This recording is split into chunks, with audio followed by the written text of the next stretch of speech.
दोस्तों, हर हर महादेव। दोस्तों, सावन का महीना चल रहा है। वो सावन के महीने में जप तप ध्यान स्वाध्याय शास्त्रों का पठन ये सभी 100 गुना फल देते हैं। तो आज हम भगवत गीता के 8वें अध्याय का माध्यम सुनेंगे। इसको सुनने से पढ़ने से यह अध्याय आपको 100 गुना फल देगा। तो भगवान शिव कहते हैं, देवी अब 8वें अध्याय का माध्यम सुनो। उसके सुनने से तुम्हें बड़ी प्रसन्नता होगी। लक्ष्मी जी के पूछने पर भगवान विष्णु ने उन्हें इस प्रकार 8वें अध्याय का माध्यम बतलाया था। दक्षिण में आमर्दकपुर नामक एक प्रसिद्ध नगर है। वहाँ भाव शर्मा नामक एक ब्राह्मण रहता था, जिसने वैश्या को पत्नी बनाकर रखा था। वह मांस खाता, मदिरा पीता, श्रेष्ठ पुरुषों का धन चुराता, पराई स्त्री से व्यभिचार करता और शिकार खेलने में दिलचस्पी रखता था। वह बड़े भयानक स्वभाव का था और मन में बड़े बड़े हौसले रखता था। एक दिन मदिरा पीने वालों का समाज जुटा था। उसमें भाव शर्मा ने भरपेट शराब पी, खूब गले तक उससे चढ़ाया। अतः अजीर्ण से अत्यंत पीड़ित होकर वह परमात्मा को प्राप्त हो गया। वह पापात्मा कालवश मर गया और बहुत बड़ा ताड़ का वृक्ष बना। उसकी घनी और ठंडी छाया का आश्रय लेकर ब्रह्म राक्षस भाव को प्राप्त हुए कोई पति पत्नी वहाँ रहा करते थे। उनके पूर्व जन्म की घटना इस प्रकार है। एक कुशीबल नामक ब्राह्मण था, जो वेद वेदांग के तत्वों का ज्ञाता, संपूर्ण शास्त्रों के अर्थ का विशेषज्ञ और सदाचारी था। उसकी स्त्री का नाम कुमति था। वह बड़े खोटे विचार की थी। वह ब्राह्मण विद्वान होने पर भी अत्यंत लोभवश अपनी स्त्री के साथ प्रतिदिन भैंस, कालपुरुष और घोड़े आदि बड़े दानों को ग्रहण किया करता था, परंतु दूसरे ब्राह्मणों को दान में मिली हुई कौड़ी भी नहीं देता था। वे ही दोनों पति पत्नी कालवश मृत्यु को प्राप्त होकर ब्रह्म राक्षस हुए। वे भूख और प्यास से पीड़ित हो इस पृथ्वी पर घूमते हुए उसी ताड़ वृक्ष के पास आए और उसके मूल भाग में विश्राम करने लगे। इधर इसके बाद में पत्नी ने पति से पूछा, ना, हम लोगों का यह महान दुख कैसे दूर होगा तथा इस ब्रह्म राक्षस योनि से किस प्रकार हम दोनों की मुक्ति होगी। तब उस ब्राह्मण ने कहा, ब्रह्म विद्या के उपदेश, अध्यात्म तत्व के विचार और कर्म विधि के ज्ञान बिना किस प्रकार संकट से छुटकारा मिल सकता है।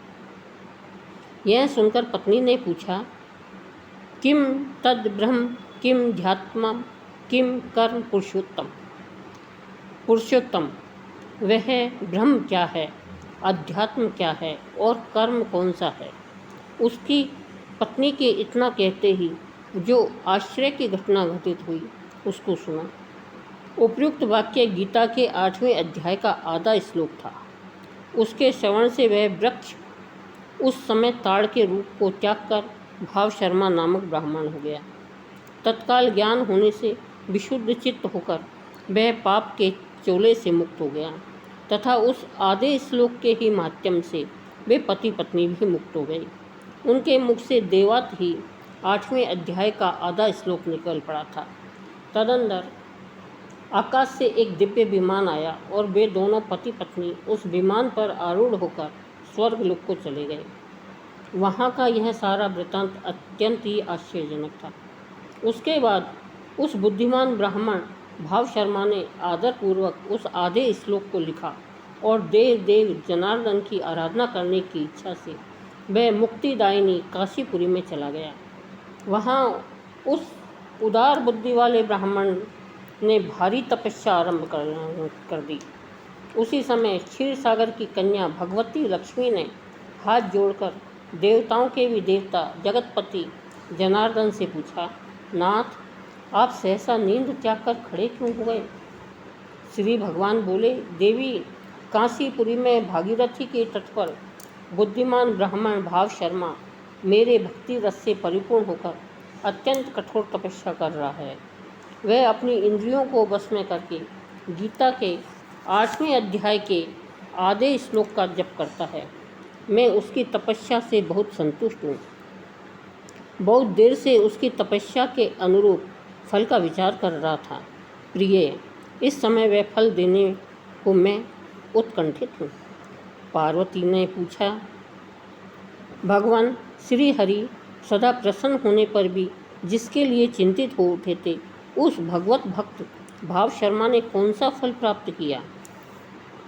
श्री महादेव जी बोले, देवी, द्विजश्रेष्ठ भाव शर्मा प्रसन्न हुए भगवान विष्णु के प्रसाद को पाकर अत्यंतिक सुख यानी मोक्ष को प्राप्त हुआ तथा उसके अन्य वंशज भी जो नरक यातना में पड़े थे, उसी के शुद्ध कर्म से भगवत धाम को प्राप्त हुए।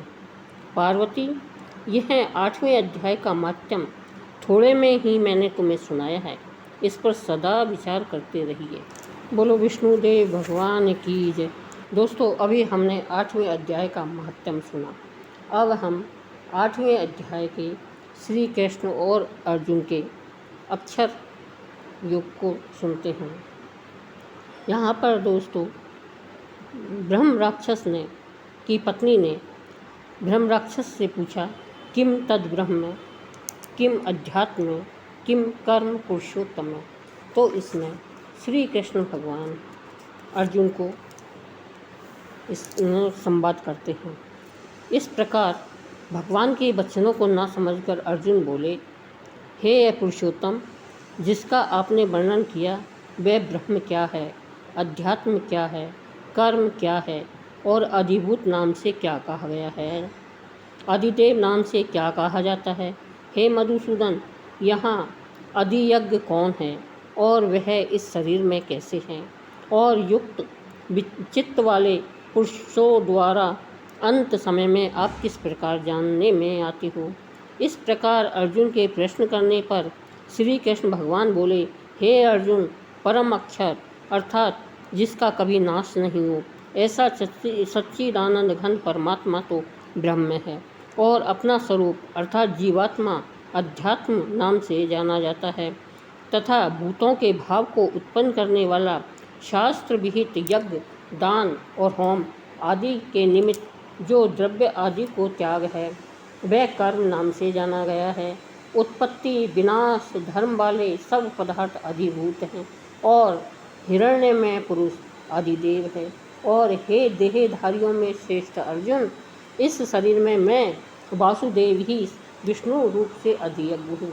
और जो पुरुष अंत काल में मेरे को ही स्मरण करता हुआ शरीर को त्याग कर जाता है वह मेरे साक्षात स्वरूप को प्राप्त होता है। इसमें कुछ भी संशय नहीं है। कारण कि हे कुंती पुत्र अर्जुन, यह मनुष्य अंत काल में जिस भी भाव को स्मरण करता हुआ शरीर को त्यागता है उसी को प्राप्त होता है, परंतु सदा उसी ही भाव का चिंतन करता हुआ, क्योंकि सदा जिस भाव का चिंतन करता है अंत काल में भी प्राय उसी का स्मरण होता है। इसलिए हे अर्जुन, तू सब समय में निरंतर मेरा स्मरण कर और युद्ध भी कर। इस प्रकार मेरे में अर्पण किए हुए मन बुद्धि से युक्त हुआ निसंदेह मेरे को ही प्राप्त होगा।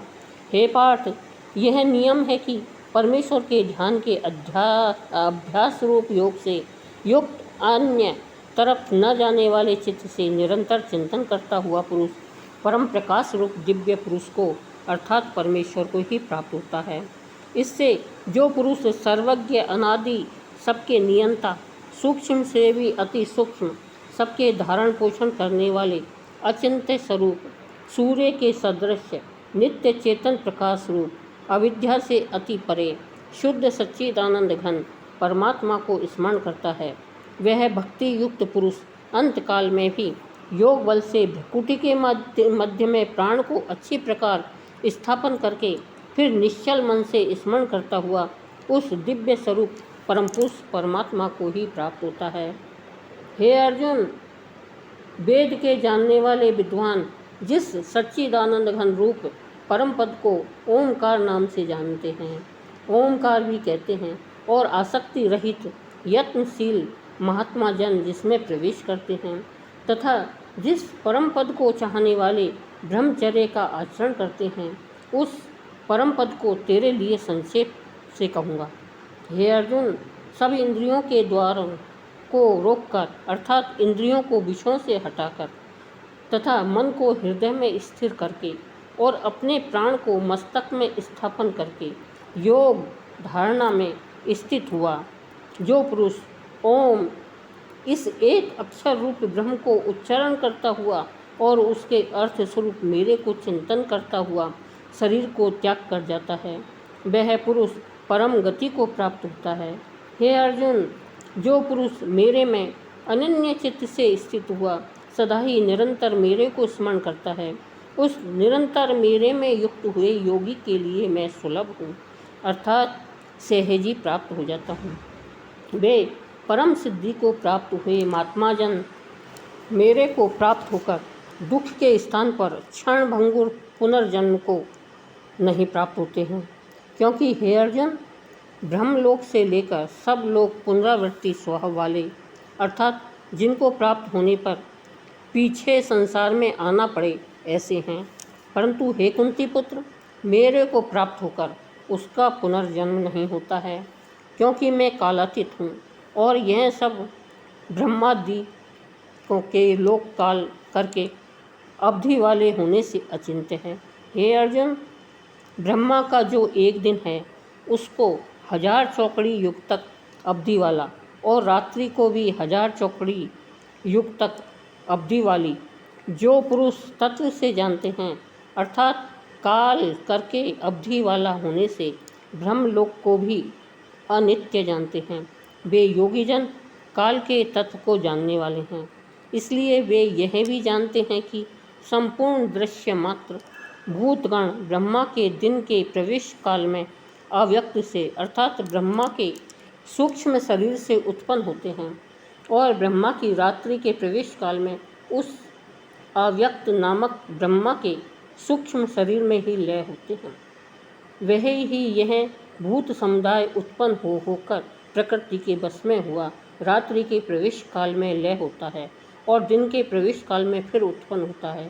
हे अर्जुन, इस प्रकार ब्रह्मा के 100 वर्ष पूर्ण होने से अपने लोक सहित ब्रह्मा भी शांत हो जाता है, परंतु उस अव्यक्त से भी अति परे दूसरा अर्थात विलक्षण जो सनातन अव्यक्त भाव है, वह सच्चिदानंद घन पूर्ण ब्रह्म परमात्मा सब भूतों के नष्ट होने पर भी नहीं नष्ट होता है। जो वह अव्यक्त अक्षर ऐसे कहा गया है, उस ही अक्षर नामक अव्यक्त भाव को परम गति कहते हैं, तथा जिस सनातन अव्यक्त भाव को प्राप्त होकर मनुष्य पीछे नहीं आते हैं, वह मेरा परम धाम है। और हे पार्थ, जिस परमात्मा के अंतर्गत सर्वभूत है और जिस सच्चिदानंद घन परमात्मा से यह सब जगत परिपूर्ण है, वह सनातन अव्यक्त परम पुरुष अनन्य भक्ति से प्राप्त होने योग्य है। और हे अर्जुन, जिस काल में शरीर त्याग कर गए योगी जन पीछा न आने वाली गति को और पीछे आने वाली गति को भी प्राप्त होते हैं, उस काल को अर्थात मार्ग को कहूँगा। उन 2 प्रकार के मार्गों में से जिस मार्ग में ज्योतिर्मय अग्नि अभिमानी देवता हैं और दिन का अभिमानी देवता है तथा शुक्ल पक्ष का अभिमानी देवता है और उत्तरायण के 6 महीनों का अभिमानी देवता है, उस मार्ग में मरकर गए हुए ब्रह्मवेत्ता अर्थात परमेश्वर की उपासना से परमेश्वर को परोक्ष भाव से जानने वाले योगी जन उपरोक्त देवताओं द्वारा क्रम से ले गए हुए ब्रह्म को प्राप्त हुए हैं।